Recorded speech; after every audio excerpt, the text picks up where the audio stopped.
Let's talk more about this now with Congresswoman Laurel, Republican from Florida, who's a member of the House Homeland Security Committee.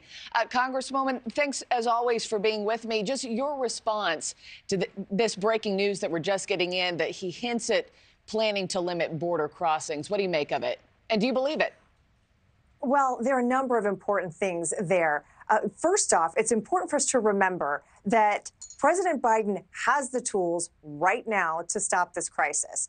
He, as soon as he got into office, started undoing the policies from the Trump administration that we know were working, things like remain in Mexico, proper use of parole authority. And instead, this administration has been subverting the actual laws on the books that are designed to keep our border secure. So does he have the ability to right now change his direction, change course, and start doing work to secure the border? Absolutely, he does. And that starts with simply following the laws that we have on the books. So, certainly, I think at this point, all of America recognizes that this is a crisis and it's something that we need to fix.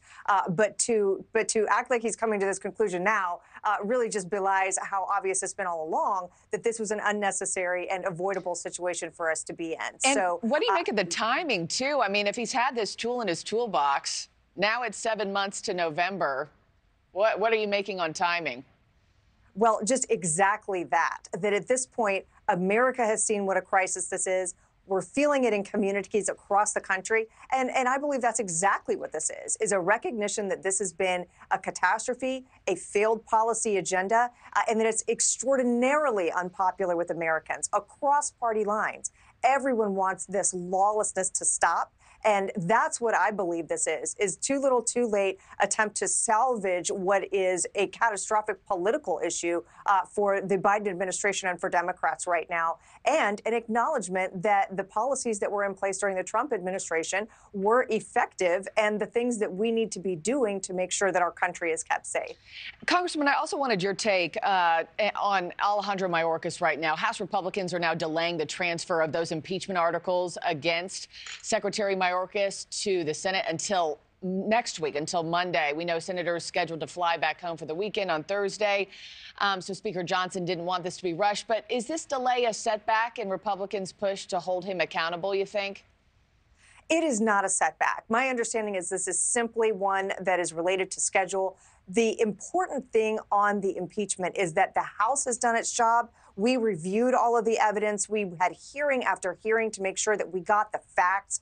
We've now proceeded with our vote, and it's time for the Senate to do its job. The Senate has a constitutional responsibility to hear the evidence, to hear the facts, to allow us to make our presentation, and then to render a verdict. So the important thing is that when these articles of impeachment come to the Senate next week, that they do their constitutional duty and allow us to present our case, hear the evidence, the facts, and render that verdict.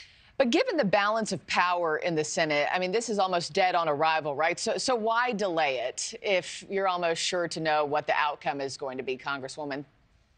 Well, we absolutely put a lot of time, energy, and effort for a reason into making sure that we followed the facts, we followed the law, and we can make a case to the Senate and to the American people about why this is so much more than a policy difference. This is about Secretary Mayorkas subverting the law, breaching the public trust, doing things that fundamentally made our country less safe. So we need the Senate to, in turn, do its job, let the American people hear the merits, hear the evidence, and then everyone is responsible for how they vote and what they do with this. So, the House has done our part. We need the Senate to do theirs and respect the role of government and our constitutional responsibilities.